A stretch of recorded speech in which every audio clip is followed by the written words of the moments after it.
Perkenalkan, nama saya Inocentia Marbun. NIM 2123002 akan mempresentasikan sebuah artikel yang berjudul tentang pola baru dalam pembangunan berkelanjutan perusahaan. Pembahasan teori.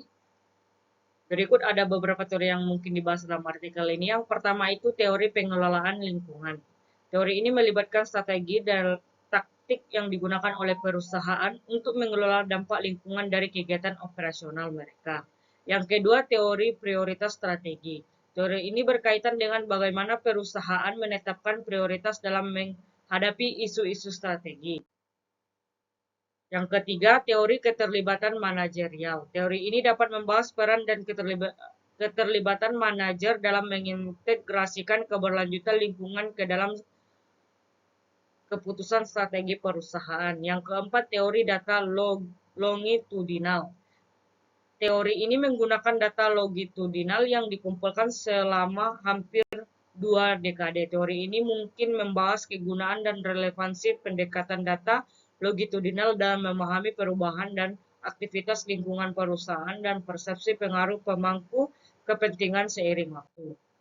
Kasus yang dibahas yaitu sebuah kasus yang berfokus pada bagaimana para pengambil keputusan strategi merespon pengaruh para pemangku kepentingan terkait lingkungan alam dan bagaimana prioritas mereka terkait lingkungan tersebut diwujudkan dalam aktivitas perusahaan seiring berjalannya waktu.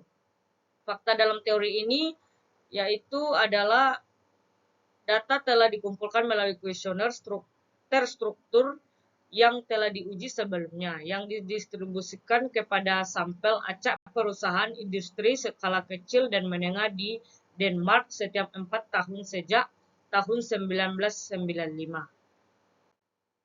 Teori yang mendasari penelitian ini mencakup manajemen lingkungan, pemangku kepentingan, prioritas, strategi keterlibatan manajerial, dan penggunaan data longitudinal. Objek penelitian atau sampel penelitian. Objek penelitian dalam artikel ini adalah bagaimana para pengambil keputusan strategi merespon pengaruh pemangku kepentingan terkait lingkungan alam dalam hal memprioritaskan relevansi bagaimana termanifestasi dalam aktivitas mereka dari waktu ke waktu.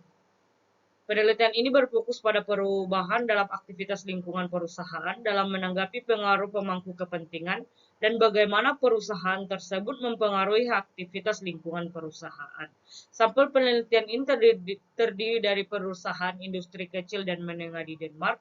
Data dikumpulkan melalui kuesioner struktur yang telah diuji sebelumnya yang didistribusikan kepada sampel acak perusahaan tersebut. Data telah dikumpulkan dengan cara yang sama setiap 4 tahun sekali sehingga memungkinkan analisis perubahan dari waktu ke waktu.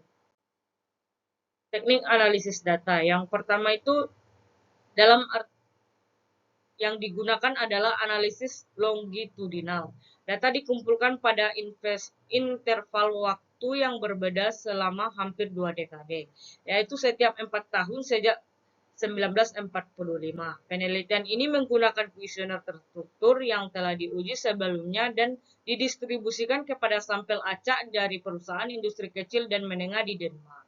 Setelah data terkumpul, analisis dilakukan untuk menjawab pertanyaan penelitian dan mengidentifikasi perubahan seiring waktu. Hasil penelitian. Hasil penelitian dalam artikel ini menyimpulkan bahwa topik keberlanjutan telah secara bertahap naik dalam agenda strategi perusahaan di industri Denmark selama hampir 2 dekade. Meskipun adanya krisis internasional yang serius dalam periode penelitian ini, inisiatif strategi lingkungan telah menjadi upaya bertahan lama. Penelitian ini menunjukkan bahwa pengambilan keputusan strategi dalam perusahaan telah merespon pengaruh pemangku kepentingan terkait lingkungan alam dengan meningkatkan relevansi kegiatan lingkungan perusahaan dari waktu ke waktu. Kesimpulan.